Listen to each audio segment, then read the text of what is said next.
તમારી યુટ્યુબ ચેનલમાં મિત્રો આ પ્રોબ્લેમ આવી છે જે તમને જોવા મળી રહી છે suspend due to related channel.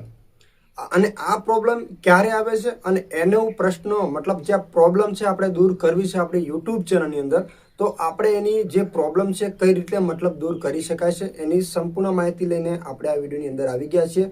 તો કન્ટિન્યુ મિત્રો વિડીયોમાં બનાવી રહેજો। જે લોકો યુટ્યુબની અંદર નવા છે અને યુટ્યુબને લગતી બધી માહિતી તમારે મેળવવી હોય તો આપણી ચેનલની અંદર દરેક વિડીયો તમને છે ને ગુજરાતીમાં મળશે। તો ખાસ આપણી આ ચેનલને સબસ્ક્રાઇબ કરી લેજો ટેકનિકલ જય ગોગાને। સૌથી પહેલા તો મિત્રો તમે જોઈ સસ્પેન્ડ ફીચર લખેલું છે ઉપરની સાઈડમાં, અને અહીંયા તમને બે ઓપ્શન આવે, એક ઓપ્શન અલગ પણ આવે છે રીયુઝ કન્ટેન્ટ।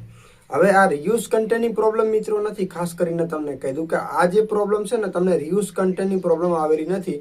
જે અલગ પ્રોબ્લેમ છે એ અલગ પ્રોબ્લેમ કઈ છે ને એ તમને આ વિડીયોમાં માહિતી આપવાનું છું। કન્ટેન્ટમાં વિડીયોમાં મિત્રો ખાસ ધ્યાન આપશો એટલે તમને ખબર પડી જશે કે આ જે પ્રોબ્લેમ છે આપણને ક્યારે અને કઈ રીતે મળે છે યુટ્યુબની અંદર। મિત્રો યુટ્યુબમાં તમને ખબર જ છે કે આપણે 4000 વોચ ટાઈમ અને 1K સબસ્ક્રાઇબ અથવા 10 મિલિયન વ્યૂઝ આપણે બનાવી લઈએ એના પછી આપણને યુટ્યુબ ચેનલ મોનેટાઇઝેશન માટે એપ્લાયનું ઓપ્શન મળે છે। હવે તમે ચેનલની મોનેટાઇઝેશન માટે એપ્લાય પણ કરી દીધી છે। પહેલા નંબરનું સ્ટેપ કમ્પ્લીટ થઈ જાય છે, બીજા નંબરનું સ્ટેપ એડસન પણ બની જાય છે, પણ ત્રીજા નંબરના સ્ટેપની અંદર તમને આ પ્રોબ્લેમ આવી જાય છે। તો કઈ રીતે ને કયા કારણોસર, તો બસ વિડીયોમાં ધ્યાન આપજો। સૌથી પહેલા તો મિત્રો મેઇન ટોપિક એ છે રીયુઝ કન્ટેન્ટ છે એ અલગ પ્રોબ્લેમ છે અને આ જે પ્રોબ્લેમ છે એ પણ અલગ છે।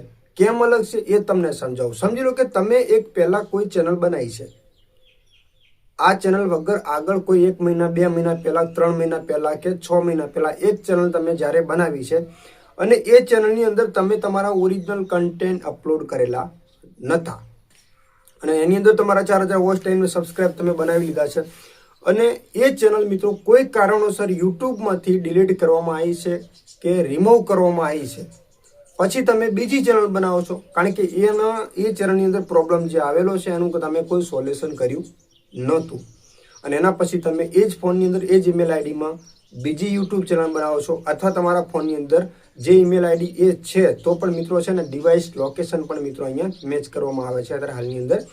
તો જે આગળની ચેનલની અંદર તમારે જે પ્રોબ્લેમ આવી હતું એનું જે સેટિંગ જે સોલ્યુશન તમે નહોતું કર્યું અને એને એ ચેનલને તમે સાઈડમાં બનાવ્યા મતલબ મૂકી દીધી ને બીજી ચેનલ બનાવી છે અને એ ચેનલની અંદર પણ તમે 4000 વોચ ટાઈમને સબસ્ક્રાઇબ બનાવી દીધા, ભલે આ ચેનલની અંદર તમારા ઓરિજિનલ કન્ટેન્ટ છે તો પણ આ પ્રોબ્લેમ જે પહેલી ચેનલમાં પ્રોબ્લેમ આવી હતી એના લીધે આ ચેનલમાં પ્રોબ્લેમ આવી છે। અહીંયા સ્પષ્ટ લખેલું છે suspend due to related channel, મતલબ આગળ તમારા કોઈ ગમે તે એક ચેનલની અંદર ગમે તારા રીયુઝ કન્ટેન્ટ અથવા યુટ્યુબ તરફથી તમારી કોઈ ચેનલ ડિલીટ કરવામાં આવી હોય, યુટ્યુબમાંથી રિમૂવ કરવામાં આવી હોય ત્યારે આ પ્રોબ્લેમ બને છે। એ જ ફોનની અંદર કે એ જે ઈમેલ અકાઉન્ટમાં તમે કોઈ ચેનલ બનાવી છે તો તમારી બીજી ચેનલ પણ મિત્રો છે ને યુટ્યુબ ચેનલ મોનેટાઇઝ થવા દેશે નહીં। જ્યાં સુધી તમે આગળની ચેનલનું સોલ્યુશન નથી કરતા ત્યાં સુધી તમે તમારા ફોનની અંદર કોઈ પણ મિત્રો ચેનલ બનાવશો તો બધી ચેનલમાં તમને આ પ્રોબ્લેમ જોવા મળી રહેશે। એટલે એક ચેનલની અંદર તમને પહેલા પ્રોબ્લેમ મિત્રો આવી છે તો પહેલું એનું સોલ્યુશન કરો। તમારે જો એનું સોલ્યુશન નથી કરવું તો આખો ફોનને તમારે છે ને રિસ્ટાર્ટ કરી દેવાનો છે।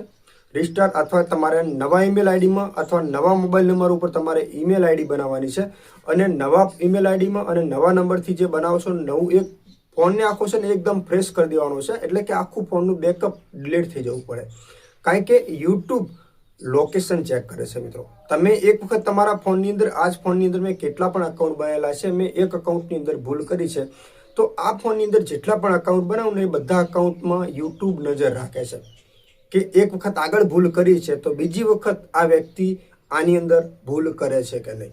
એટલે મિત્રો મહત્વની વાત એ છે કે તમારી ચેનલની અંદર ગમે ત્યારે યુટ્યુબમાંથી પ્રોબ્લેમ આવી છે તો એ ચેનલની અંદર મિત્રો જો તમે સોલ્યુશન કરવા માંગતા હોય તો સોલ્યુશન કરો અથવા એ ઈમેલ આઈડીમાં તમારે ક્યારે પણ ચેનલ બનાવવાની નથી અથવા એ જ ફોનની અંદર તમારી ઈમેલ આઈડી બનાવવાની નથી। જો તમે બનાવો છો તો તમારા ફોનને એકદમ ફ્રેશ બધા ડેટા રિમૂવ કરી દેજો, એકદમ નવો ફોન આપણે લાવીએ એવી રીતે આખા ફોનને રિસ્ટાર્ટ કરી દેજો। નહીતર તમારા ફોનની અંદર તમે જેટલા પણ અકાઉન્ટ બનાવશો એ બધા અકાઉન્ટ તમારા છે ને આવી રીતે રિલેટેડ ચેનલ, એટલે કે તમે જ્યાં સુધી આગળની ચેનલનું સોલ્યુશન નથી કરી શકતા ત્યાં સુધી તમે તમારી બીજી યુટ્યુબ ચેનલ ક્યારે પણ નહીં બનાવી શકો એમ। એટલે મિત્રો ખાસ માહિતી તમને કેવી લાગી કોમેન્ટ કરજો. બાકી રિયુઝ કન્ટેન્ટની પ્રોબ્લેમ આખી અલગ છે અને આ પણ પ્રોબ્લેમ અલગ છે. બંને સેમ નથી હોતા. એની અંદર કયા કારણ કે અમુક યુટ્યુબ કમ્યુનિટીના કારણે મતલબ રિયુઝ કન્ટેન્ટ આવે. અમુક વખત તમે કોઈના મ્યુઝિક વિડીયો લીધા હોય તો પણ તમને રિયુઝ કન્ટેન્ટ આવે. અમુક વખત તમે કોઈની વિડીયો ક્લિપ લીધી હોય તો પણ રિયુઝ કન્ટેન્ટ આવે. બાળકોના વિડીયો હોય તો પણ રિયુઝ કન્ટેન્ટ આવે. બધા અલગ અલગ રીઝન હોય છે. તો આ વિડીયો એટલા માટે મિત્રો બનાવ્યો કે જે લોકોને આ પ્રોબ્લેમ છે મિત્રો, ખાસ કરીને રિલેટેડ ચેનલની પ્રોબ્લેમ, તો તમારી આગળ ચેનલમાં જે પ્રોબ્લેમ આવી હતી એ પ્રોબ્લેમને પહેલાં તમે સુધારો અને પછી યુટ્યુબમાં એક નવી શરૂઆત કરો. જો તમે આગળની પ્રોબ્લેમ સુધારતા નથી તો તમે એક નવી શરૂઆત કરવા જઈ રહ્યા છો તો તમારા માટે બધા અકાઉન્ટમાં આ પ્રોબ્લેમ આવવાની પૂરેપૂરી શક્યતા રહેશે. તો આશા રાખું છું કે માહિતી તમને ગમી હશે અને આવા જ વિડીયો જોવા માટે આપણી આ ચેનલને સબસ્ક્રાઇબ કરી લેજો. ટેકનિકલ જય ગોગાને મિત્રો.